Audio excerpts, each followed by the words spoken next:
ingressar nesse mercado, sou apaixonada pelo mercado financeiro. Existem algumas certificações que são fundamentais para quem quer ingressar, então já falo algumas delas, algumas você já ouviram falar, como a CPA 10, CPA 20, CFP, né, que é do planejamento financeiro. E para quem tem interesse também em atuar no segmento de financiamento imobiliário, de ser especialista, né, imobiliária, do setor imobiliário, existe a certificação CA 600, né? Então, são algumas certificações bancárias. Eu vou estar compartilhando aqui a tela, se você tiver alguma dúvida, fique à vontade para poder perguntar, tá? E aqui é mais para a gente ter mesmo uma troca de conhecimento, tá bom, pessoal? Vocês estão, então, tá me ouvindo bem, né? E me vendo tudo certinho, né? Estamos sim. Tá tudo certinho? Tá sim. Então, maravilha. Então, vamos lá.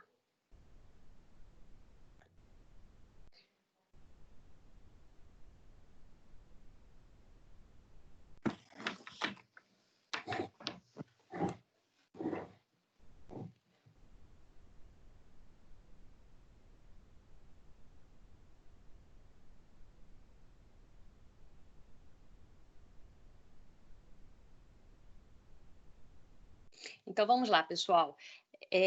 A gente vai falar sobre o sistema financeiro, a gente vai entender como é que funciona o objetivo da intermediação financeira, a estrutura do sistema financeiro brasileiro, o seu subsistema, né? Como o mercado financeiro é dividido, existe o sistema normativo, né?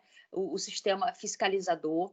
Então, a gente vai entender o sistema normativo, o de intermediação, as instituições auxiliares, o que é uma instituição financeira e o que não é uma instituição financeira, a regulamentação do mercado financeiro, como se dá, vamos falar um pouco mais, como se dá a evolução do sistema financeiro brasileiro e um pouquinho mais sobre a crise de 2008 e o papel do crédito na economia. Como que funciona a intermediação financeira? Por que existe isso, né? A intermediação financeira nada mais é do que ele intermediar os agentes superavitários. O que são os agentes superavitários? São os poupadores, né? Entre os agentes superavitários e os deficitários, que são os tomadores, quem precisa de tomar recurso no mercado financeiro, tá?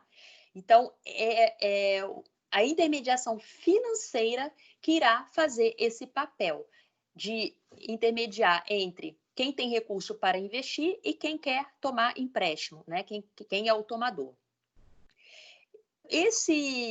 Essa intermediação financeira, quando isso acontece, a gente tem um conjunto de instituições regulando e fiscalizando o sistema financeiro nacional, tá? E isso é super importante no processo de estimular a nossa atividade econômica como um todo. É isso que gera condições para que se tenha o aumento do consumo e do investimento, né? Que aumente o consumo, aumente a produção. Então, é isso que faz com que estimule também a nossa economia. Então, a intermediação financeira tem um papel fundamental em nossa economia. Quais são? Aqui eu cito aqui alguns benefícios, né? Para quem não tiver papel e caneta na mão, eu super recomendo, né? Vai estar gravada também esse nosso curso, mas se vocês quiserem anotar, fiquem super à vontade, tá bom? Então, existem alguns benefícios, tá? Em relação à intermediação financeira. Uma delas, especialização das atividades, diluição do risco com consequente redução do seu custo para os agentes. Porque, veja, pessoal, se não existisse a intermediação financeira, se não existissem os bancos, concorda que a gente poderia, de repente, pegar um recurso com um parente, vamos dizer assim, né? Eu quero comprar uma geladeira, eu quero comprar uma televisão, eu quero comprar um carro e não tenho recurso agora. Só que qualquer um iria praticar uma taxa de juros, não ia ser regulamentado esse mercado, ok? E a pessoa que está emprestando também não teria a garantia de que você iria pagar. Então, é super importante que exista, né, um agente, que no caso é o intermediário financeiro, para fazer esse papel, ok? Uma outra vantagem também de se ter intermediação financeira é a ampliação das possibilidades de financiamentos. Então, é super importante para quem quer tomar um empréstimo, ver a melhor linha de financiamento. Então, se a pessoa quer comprar um bem, né? Quer comprar uma televisão, por exemplo, ela pode recorrer ali ao crédito pessoal, tá? Ela não precisa recorrer a sacar dinheiro do cartão de crédito, por exemplo, a usar o limite do cheque especial, por exemplo. Eu quero comprar um carro, você não vai tomar o crédito pessoal. O carro, a gente tem, por exemplo, o CDC, a gente tem o arrendamento mercantil, que a gente chama de leasing, ok? Então, tem toda essa questão para ser analisada. Se você vai comprar um imóvel, tá? Também tem a questão de você poder fazer um financiamento imobiliário, ok? Então, existem todas as possibilidades para quem quer fazer financiamento. Uma outra vantagem também que eu cito aqui é a sistematização e uniformização das condições de aplicações e empréstimos, tá? E aí o mercado ele se torna desenvolvido porque existem vários produtos de investimentos para poder o agente superavitário realizar a aplicação, ok? Aqui eu trago um resumo, né, do que é o mercado financeiro. Então, quando eu falo de mercado financeiro, eu estou falando de 4 principais mercados. O mercado financeiro ele é dividido entre o mercado de capitais, o mercado de crédito, o mercado de câmbio e o mercado monetário, tá? Mais na frente eu vou estar falando de cada um deles. Vamos falar aqui um pouquinho do mercado monetário. O mercado monetário nada mais é do que, para que existe o mercado monetário? O mercado monetário, pessoal, ele vai existir para suprir as necessidades de caixa dos agentes econômicos por meio de operações de curto e curtíssimo prazo. Eu destaco aqui curto, tá vendo aqui, ó, curto e curtíssimo prazo, porque quando eu falo de curto e curtíssimo prazo, eu estou falando aqui do mercado monetário, ok? O mercado de capitais, ele existe para suprir as necessidades dos agentes econômicos, ok? Na necessidade de crédito de médio e longo prazo. Então, quando eu falo de médio e longo prazo, eu vou buscar recursos, né, no mercado de capitais, ok? Então, por exemplo, quando uma empresa precisa captar recurso, ok? Ela pode ir no banco e tomar um empréstimo. Porém, a taxa de juros será mais alta do que, por exemplo, a empresa pensar em emitir uma debenture. O que é uma debenture? É um título, né? Acho que vocês estão conseguindo me ver aqui. É um título de renda fixa, tá? É um título de renda fixa em que a empresa pode emitir.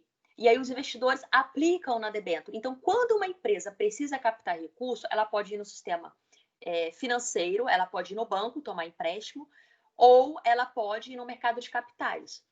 Muitas das vezes é mais interessante a empresa ir no mercado de capitais para tomar esse recurso, tá? Seja através de capital próprio, que a gente chama de ações, ou através de capital de terceiros, que a gente chama de dívida, tá?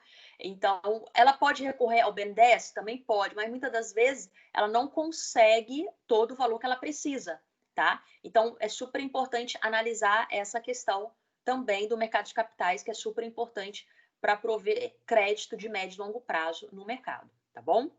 Retornando aqui, falando do mercado de câmbio. Quando eu falo de mercado de câmbio, que também está dentro do mercado financeiro, eu estou falando de operações de compra e venda de moedas estrangeiras por meio das instituições autorizadas. Então, quando eu falo tudo que é relacionado a moedas, né, troca de moedas, né, quando eu falo de trocar real por alguma outra moeda, eu estou falando de mercado cambial. O mercado de crédito, ele existe para suprir as necessidades de curto e médio prazo. Curto e curtíssimo prazo, então, é o mercado monetário, médio e longo prazo, mercado de capitais, e mercado de crédito, estou falando de curto e médio prazo, ok? Aqui, pessoal, eu mostro aqui um resumo do que é a estrutura do sistema financeiro. A gente vai falar aqui em detalhes de cada um deles. Mas, basicamente, é um resumo aqui esse quadro, tá? Como é que funciona o sistema financeiro nacional? Ele é dividido, basicamente, em 3 itens, tá? Aqui eu estou falando de moedas, que a gente acabou de ver, que é o mercado financeiro, né? Que é o mercado monetário, é o mercado de crédito, de capitais e câmbio. Então, existem os órgãos que vão regulamentar e os órgãos fiscalizadores. Então, a gente vai ver essa estrutura em detalhe. Existe também o mercado de seguros privados, tá? E aqui eu estou falando de seguro privado, previdência privada, seguro privado, capitalização também, resseguros, encontra-se toda nessa linha aqui, tá? Quem vai ser o órgão que vai regulamentar esse mercado de seguro privado é o Conselho Nacional de Seguros Privados. Quem vai fiscalizar é a SUSEP, ok? Só que também existe aqui a previdência fechada. A previdência fechada, a gente está falando de algumas instituições. Ela é destinada para funcionários de empresas, né? Por exemplo, a gente tem aqui a previdência fechada do Banco do Brasil, a gente tem a previdência fechada da Caixa Econômica. Então, não é todo mundo que vai ter acesso da Petrobras, tá? Então, não é todo mundo que vai poder ter acesso a essa previdência. Por isso que fala que é previdência fechada, ok? Quem vai regulamentar aqui a previdência fechada é o Conselho Nacional de Previdência Complementar e o órgão fiscalizador é a Previc e não a SUSEP. A SUSEP fiscaliza a previdência privada e o seguro privado. Por que eu falo que é previdência privada? Porque qualquer um pode investir em previdência, tá? Na previdência privada você pode ir ao banco, por exemplo, e aplicar em previdência. Já a previdência fechada, você não pode ir ao banco e dizer que você quer aplicar em previdência, tá? Por quê? Porque a previdência fechada, ela é destinada somente para os funcionários de determinada empresa, tá certo, pessoal? Então, existe aí essa diferença da previdência privada e da previdência fechada, tá certo? Alguém tem alguma dúvida até aqui? Quer tirar ou eu posso continuar?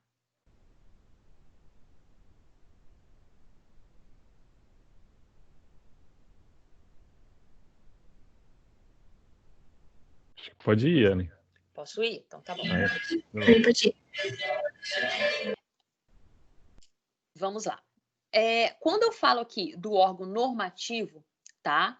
O que é o órgão normativo? Existe o órgão, conforme eu falei, existe o órgão normativo e existe o órgão fiscalizador dentro do Sistema Financeiro Nacional. O que é o órgão normativo?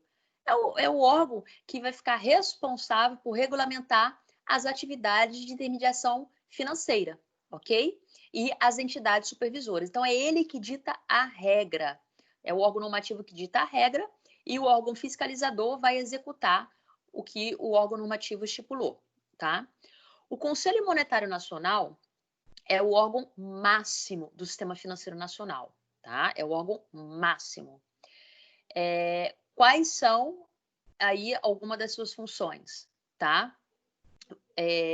Alguma das suas funções é adaptar o volume dos meios de pagamento às necessidades da economia nacional e seu processo de desenvolvimento. Uma outra função é regular o valor interno da moeda, corrigindo ou prevenindo desequilíbrios econômicos. Então, essa é uma das funções do Conselho Monetário Nacional, e é evitar surtos inflacionários ou deflacionários, depressões econômicas e outras crises conjunturais, né?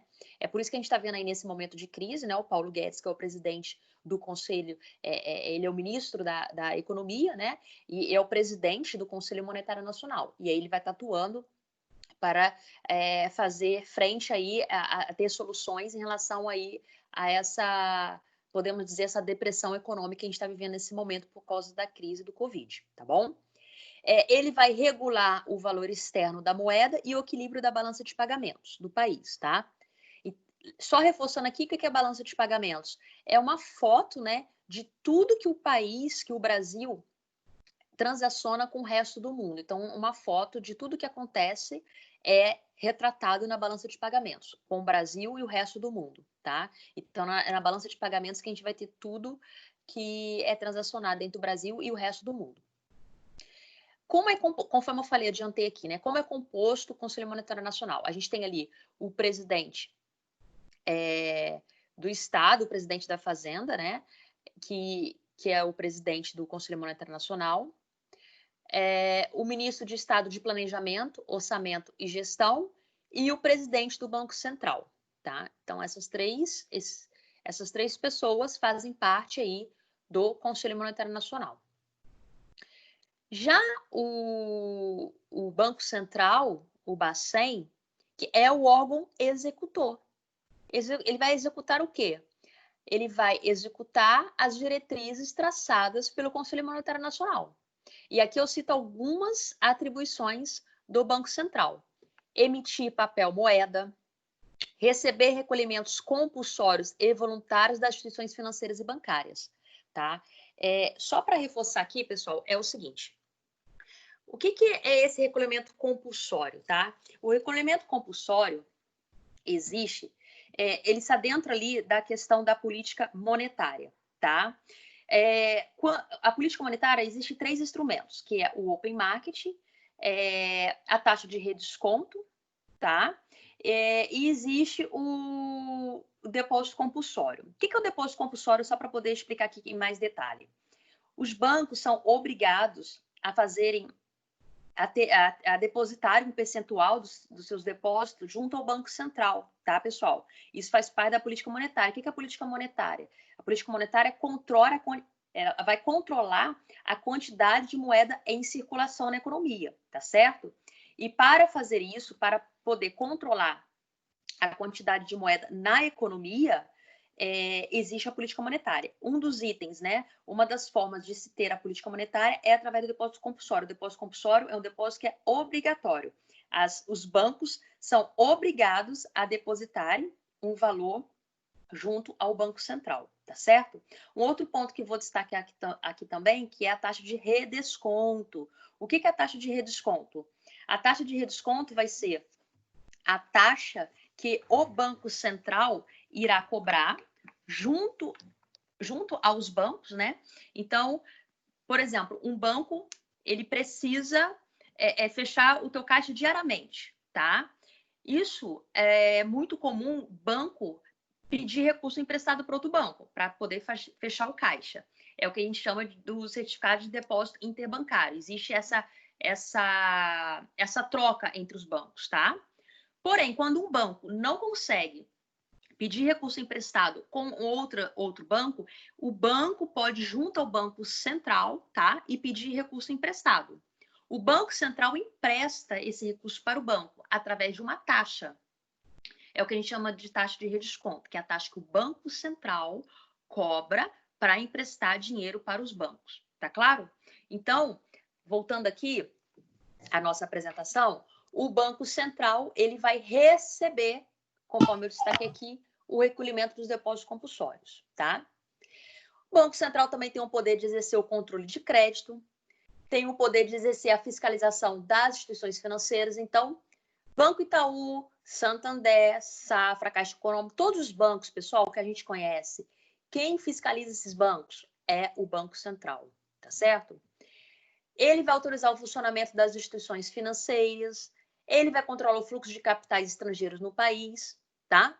E como é formado o Banco Central? Ele é composto de 8 diretores e o presidente, que corresponde diretamente ao Conselho Monetário Nacional. Pessoal, só para complementar aqui também uma informação que é interessante vocês saberem, hoje, tá? A gente teve a reunião do Copom. O que é o Copom? É o Conselho de Política Monetária, tá? Ele é feito através do Banco Central, através do que eu acabei de dizer, através do presidente, né, e dos 8 diretores. Ele é formado, o Copom é formado por essas pessoas que decidem se a taxa de juros vai subir ou se a taxa de juros vai cair, tá certo? A nossa taxa básica de juros, que a gente utiliza como referência, é a taxa Selic. Hoje, ela está em 2,25, mas hoje a gente teve reunião do Copom e caiu mais 0,25. Então, hoje, a gente está com uma taxa de juros de 2% só. É o menor patamar histórico, tá? A gente está com uma taxa de juros muito baixa. Então, é o Banco Central, tá? Que vai ditar a taxa Selic, tá? Então, é ela que também decide, tá? Se essa taxa vai subir ou se essa taxa vai cair, tá claro? Um outro ponto aqui. A CVM. O que é a CVM? A CVM é a Comissão de Valores Monetários, tá? Na verdade, mobiliários, tá? Comissão de Valores Mobiliários. A CVM, ela foi criada em 76, tá? Para quê? Para que a CVM foi criada? A CVM foi criada para disciplinar, fiscalizar e desenvolver o mercado de valores mobiliários. É ela, pessoal, que fiscaliza o mercado de capitais que a gente viu lá no início, tá? Então, é ela que tem esse poder. O que são valores mobiliários? A gente está falando de ações, fundos de investimentos e debêntures. Isso é considerado valores mobiliários, tá? Então, são instrumentos para que as empresas consigam captar recursos frente aos investidores, tá? Quais são as principais atribuições aqui da CVM? O objetivo da CVM é assegurar o funcionamento eficiente e regular dos mercados de bolsa e de balcão. Deixa eu só voltar aqui para a apresentação, tá? Ela tem esse papel. O outro objetivo aqui é evitar ou coibir modalidade de fraude ou manipulação de mercado, tá, pessoal? Oferta ou preço de valores mobiliários negociados no mercado. Então, aqui eu estou falando aqui, por exemplo, de investidores que podem ter inside information, né? Ou seja, informação privilegiada. Então, entende-se que todo mundo tem que ter a mesma informação para atuar no mercado, tá? Então, a CVM vai estar de olho nisso e vai fiscalizar e vai penalizar quem não estiver de acordo com as regras do mercado, ok?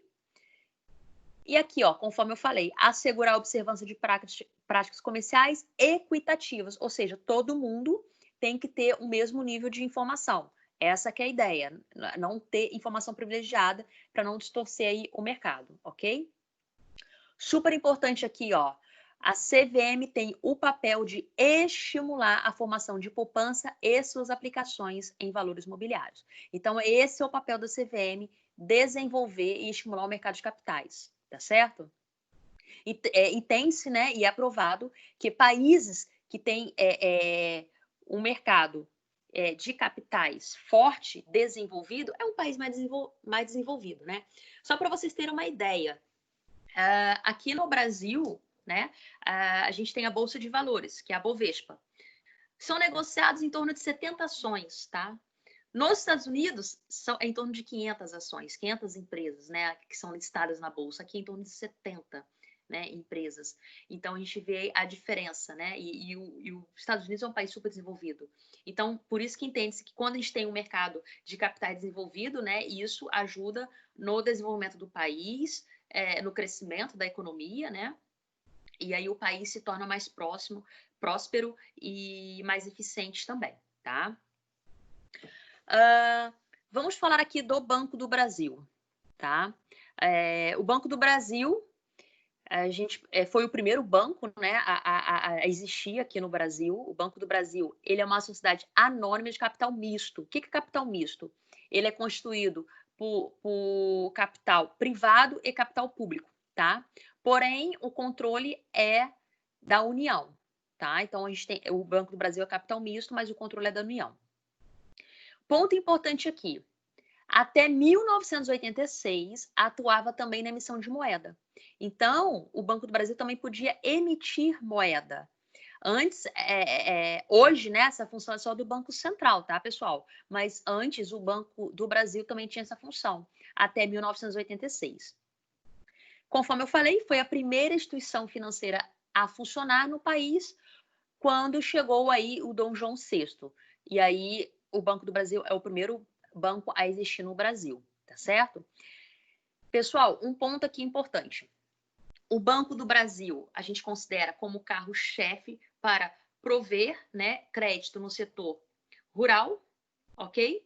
E a Caixa Econômica, a gente considera como carro-chefe para prover crédito no setor imobiliário. Então, basicamente, o carro-chefe, esses dois bancos existem muito por isso também, tá? O Banco do Brasil para desenvolver o mercado, as empresas rurais, do agronegócio, desenvolver o setor de agronegócio, é o carro-chefe, o Banco do Brasil é o carro-chefe nisso, tá? E a Caixa Econômica é o carro-chefe para o financiamento imobiliário. É bom destacar esses dois pontos, tá bom? Então, o Banco do Brasil, suas principais atribuições é executar o serviço de compensação de cheque e outros papéis, para quem não sabe, tá, pessoal? Então, todos os bancos, Santander, Safra, qualquer banco, tá? Itaú, tá bom? Esses bancos não executam o serviço de compensação de cheque. Quem executa, todos os cheques depois são levados para o Banco do Brasil, tá? Quem executa a compensação de cheque é o Banco do Brasil, tá bom?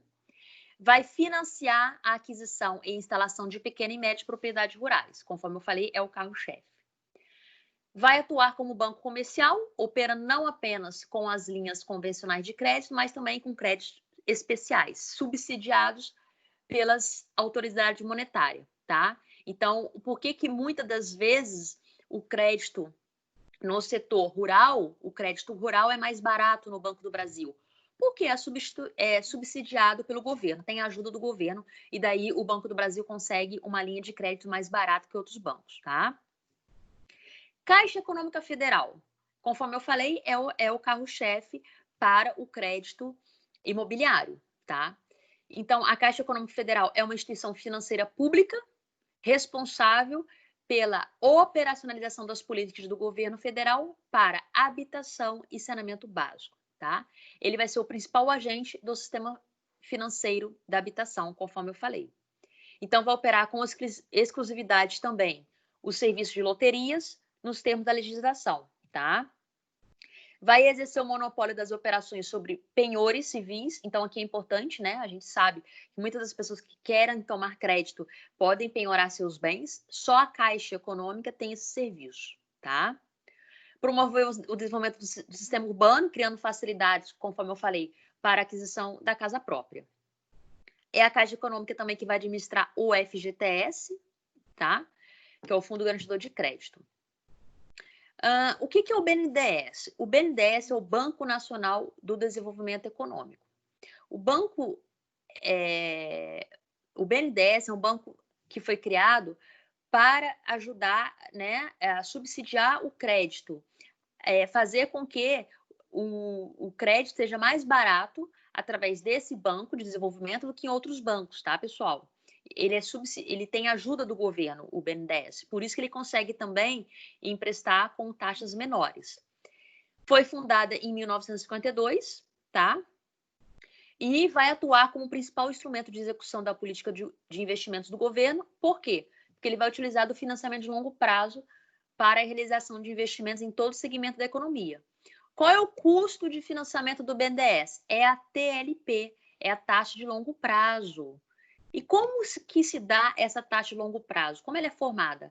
A taxa de longo prazo, ela é o IPCA mais a taxa fixa, tá? Essa taxa fixa hoje, se vocês pesquisarem no site do BNDES, gira em torno de 1,72. Então, veja, é o IPCA, nosso IPCA acumulado aí está abaixo de 2%, mais uma taxa fixa de 1,72. Então, veja, menos que 4%, tá certo? Hoje está menos que 4% quem consegue uma linha de financiamento no BNDES, tá? A taxa é realmente bem atrativa comparado com os bancos. Temos também aqui os bancos comerciais, tá? Os bancos comerciais são instituições financeiras privadas ou públicas. Também podem ser nacionais ou estrangeiras, com o objetivo principal de suprir recursos a curto e médio prazo, tá? Então, o banco comercial, o objetivo é suprir as necessidades de crédito de curto e médio prazo, ok? E vão captar depósito à vista e a prazo, tá? Então, basicamente, a diferença de uma instituição financeira para não financeira é que a instituição financeira capta depósito à vista, capta recurso, tá? E uma instituição não financeira não capta depósito à vista. Banco múltiplo. O banco múltiplo, o que vem a ser um banco múltiplo? São instituições também, a mesma coisa que do banco comercial, também são instituições financeiras privadas ou públicas, nacionais ou estrangeiras. Só que o objetivo aqui do banco múltiplo é que ele vai ter mais de uma carteira, tá? Para um banco ser considerado banco múltiplo, ele tem que ter mais de uma carteira. Obrigatoriamente, ele tem que ter uma carteira comercial ou de investimento. Então, para ser considerado um banco múltiplo, ele pode ter uma carteira comercial e de crédito? Pode. Ele pode ter uma carteira comercial e de investimento? Pode. Mas ele tem que ter pelo menos uma delas, tá? Para ser considerado aí banco múltiplo, tá certo? Conforme eu falei, o que são instituições não bancárias? São as que não recebem depósitos à vista, tá? Quais são essas instituições que não recebem depósitos à vista? São as corretoras, os bancos de investimentos e as sociedades de arrendamento mercantil, tá? Então, essas instituições são consideradas não bancárias. Por quê? Não recebem depósitos à vista, ok? Banco de Desenvolvimento, eu já comentei, porque eu falei do BNDES, né? O que são os bancos de desenvolvimento? São instituições controladas pelos governos estaduais, que têm como objetivo suprir recursos necessários ao financiamento de médio e longo prazo. Médio e longo prazo, eu estou falando de Banco de Desenvolvimento, tá certo? E os financiamentos concedidos são dirigidos prioritariamente ao setor privado e possui custo subsidiado. Então, por isso que é considerado Banco de Desenvolvimento, para oferecer taxas mais atrativas de empréstimo e ajudar no desenvolvimento das empresas, ok? O banco de investimento são instituições financeiras privadas, né? Não tem conta corrente, tá? E vai captar recurso via depósitos a prazo, tá? Não é depósito à vista, é depósito a prazo. É mais investimento de longo prazo, vamos dizer assim.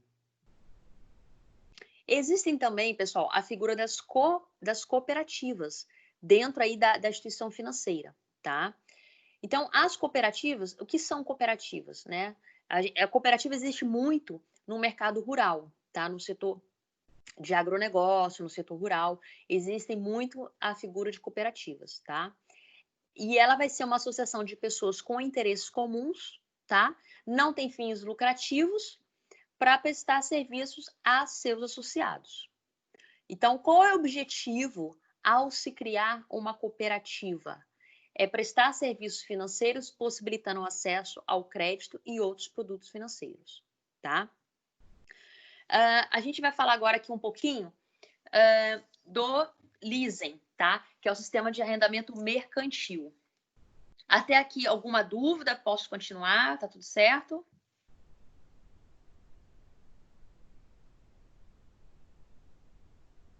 Tudo certo, pessoal? Tá sim. Tá bom, fique à vontade, tá? Se alguém tiver alguma dúvida, é só me falar aí que a gente tira a dúvida, tá bom?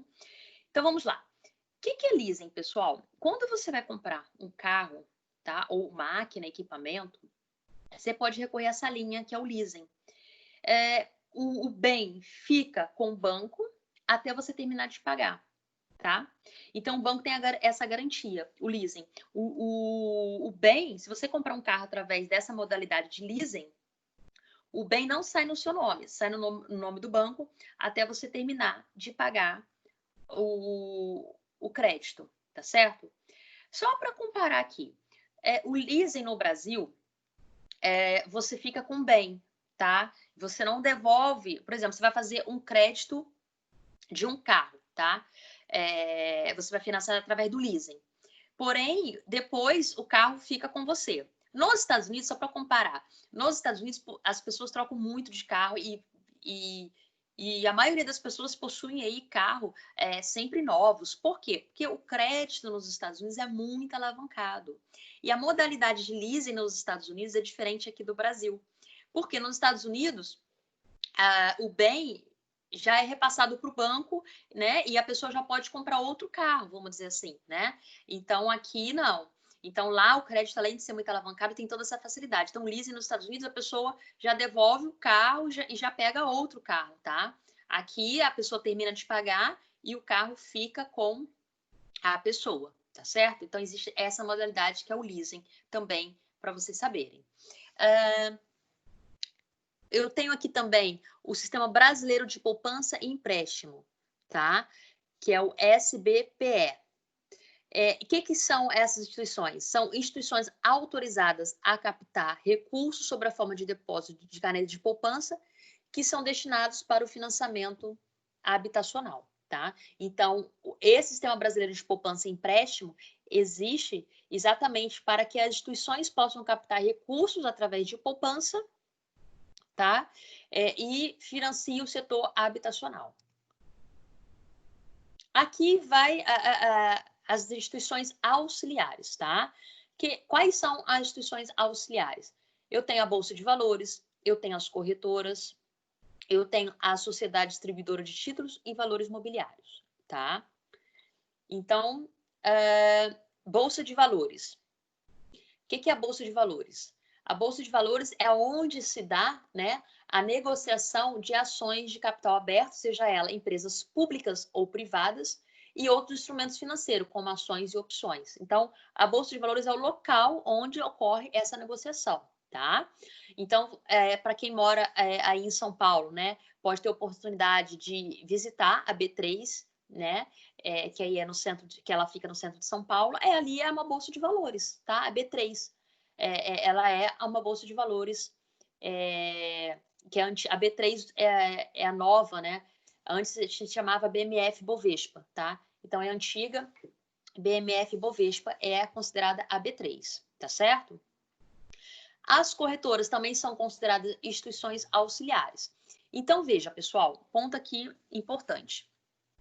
Quando você quer aplicar em uma ação, você precisa você precisa procurar uma corretora. É a corretora que é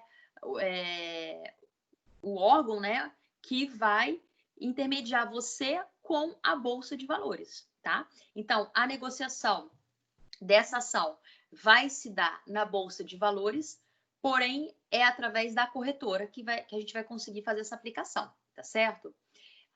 Para você aplicar, por exemplo, numa ação, você tem que ter uma conta numa corretora. Essa corretora, geralmente, ela te cobra corretagem, tá? Que são taxas para você poder fazer essa aplicação, tá? Então, existem taxas, por exemplo, de custódia, taxa de corretagem, tá? Para você poder fazer a aplicação, por exemplo, numa ação. Então, a bolsa é o local que ocorre essa intermediação através da corretora. Você não consegue direto na bolsa de valores e aplicar numa ação. Você precisa ter uma conta em uma corretora, ok? O que são instituições não financeiras, né? Conforme eu falei, elas não captam depósito junto ao público. E eu tenho aqui alguns exemplos. Eu tenho a sociedade de fomento comercial, que são as chamadas factories, tá? O que são as factories? São empresas comerciais que operam por meio de aquisição de duplicatas ou cheque, tá? Ela faz basicamente ali o papel do banco, tá? Então, essas são consideradas as factories, tá? Elas não são consideradas instituições financeiras porque elas não captam depósitos junto ao público. Agora a gente vai entrar no detalhe em relação ao seguro privado, tá? É o mercado de seguro privado. Então, o que a gente precisa entender aqui? O seguro privado, eu tenho o órgão máximo. Assim como eu tenho o Conselho Monetário Nacional, que é o órgão máximo para o mercado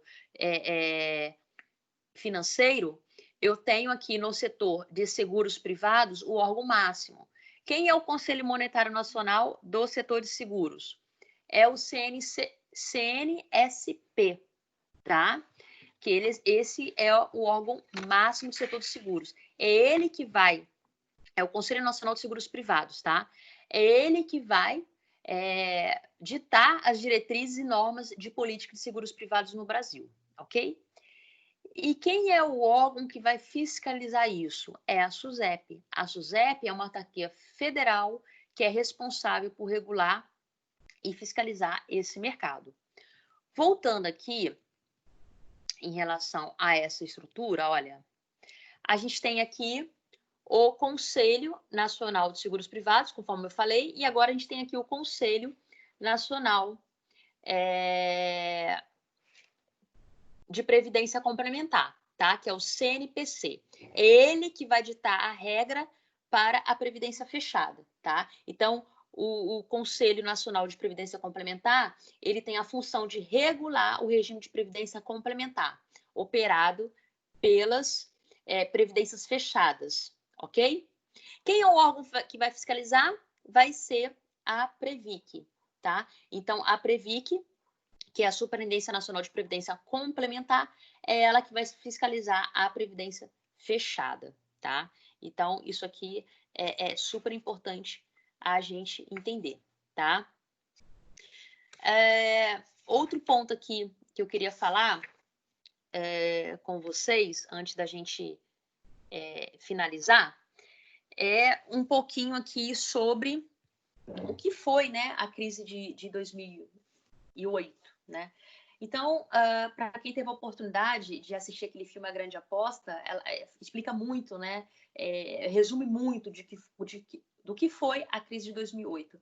Então, foi uma crise financeira, né? E acabou tendo consequências terríveis em todo o mundo, em todo o sistema financeiro nacional. Vários bancos quebraram nos Estados Unidos, né? E repercutiu aqui também no Brasil. Vários bancos deixaram de existir aqui no Brasil ou estimulou a fusão entre outros bancos, tá certo? Então, o que foi a crise de 2008? A gente pode dizer que foi uma crise aí de confiança, tá? O que acontecia lá nos Estados Unidos? O crédito lá é muito alavancado, ou seja, existe muita facilidade para quem quer tomar crédito, para quem quer empréstimo nos Estados Unidos, existe muita facilidade.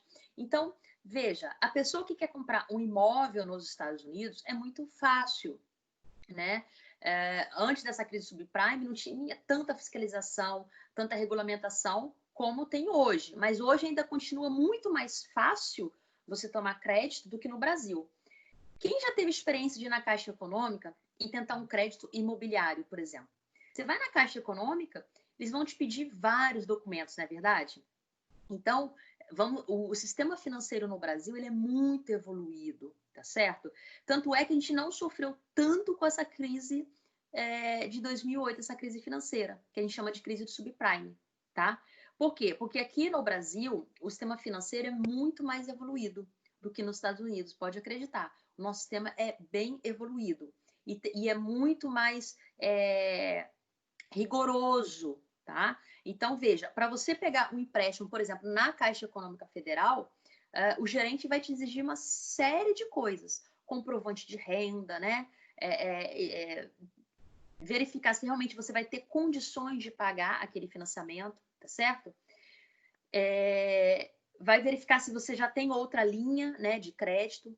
Então, veja, nos Estados Unidos não tem esse rigor todo, tá? Então, o que aconteceu em 2008? Muitas pessoas tomavam crédito, compravam imóveis, tá? Só para você ter uma ideia, uma mesma pessoa já tinha tomado vários créditos no mercado, né? Às vezes tinha mais de um financiamento imobiliário e mesmo assim conseguia o crédito naquele banco. Então, muitas pessoas começaram a comprar imóvel, e aí o preço desses imóveis começaram a subir muito, tá? E aí teve um momento que as pessoas que estavam muito alavancadas em crédito, chegou um momento que não conseguiram pagar, tá? E aí qual foi a consequência disso? Uma quebradeira dos bancos. Por quê? Veja, por que a gente chama de crise do subprime? Um investidor, ele ia até o banco para aplicar o recurso. Lembra da aula de hoje que a gente teve logo no início? Qual é a função do intermediador financeiro? É captar recursos dos superavitários e emprestar para os deficitários. Não é esse o papel do intermediador financeiro? Então, era isso que o banco fazia. O Banco dos Estados Unidos fazia isso. Ele captava recurso de quem tinha e emprestava para quem não tinha. O investidor ia até o banco nos Estados Unidos e aplicava no título que a gente chama de subprime. Só para vocês saberem, existem, né, as agências que classificam o risco, dão uma nota, tá? Para dizer se aquele título, se aquele emissor é um bom pagador ou não, que a gente chama de rating, tá? São as agências classificadoras de risco. Então, depois disso, existe uma discussão muito em relação a isso, de que as agências classificadoras de risco perderam a credibilidade porque elas estavam classificando esses títulos subprime como uma boa nota de crédito, tá? E mesmo assim deu no que deu. Então, o investidor aplicava nesse título, tá? Acreditando que teria de volta o recurso. O que o banco fazia? Pegava esse recurso do cliente que aplicou no título subprime e emprestava para várias pessoas no crédito imobiliário. Então, ficou muito alavancado. Então, naquele momento que as pessoas tomaram o crédito imobiliário e deixaram de pagar o banco deixou de pagar o investidor. Aí que surge o efeito cascata. Aí que começa a quebradeira dos bancos. O Lehman Brothers foi o primeiro a quebrar e aí começou a puxar vários bancos, repercutindo em vários países. O Brasil não foi tanto afetado, volta a reforçar, porque o nosso sistema financeiro é muito evoluído. Tá certo? Antes de finalizar, né, novamente queria agradecer pelo tempo de vocês. Amo muito falar sobre o mercado financeiro, e nosso tema de hoje foi o Sistema Financeiro Nacional. Eu espero a gente ter outros encontros com outros temas. A gente tem muita coisa aí para conversar sobre o Sistema Financeiro Nacional, tá? E conte aí comigo para a gente compartilhar bastante conhecimento, bastante conteúdo sobre o mercado financeiro, tá bom? E eu quero agradecer aí a presença de todos vocês. Alguém tem alguma dúvida, algum ponto para colocar? Fiquem à vontade.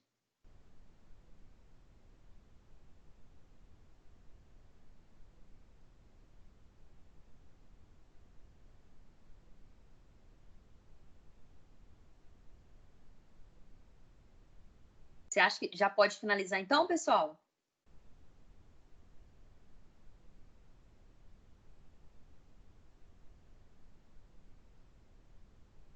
Bom, então é isso, tá? Agradeço aí a participação de vocês do Sistema Financeiro Nacional e até o próximo encontro, tá, pessoal? Um abraço. Tchau, tchau. Obrigada. Tchau, obrigada, professora.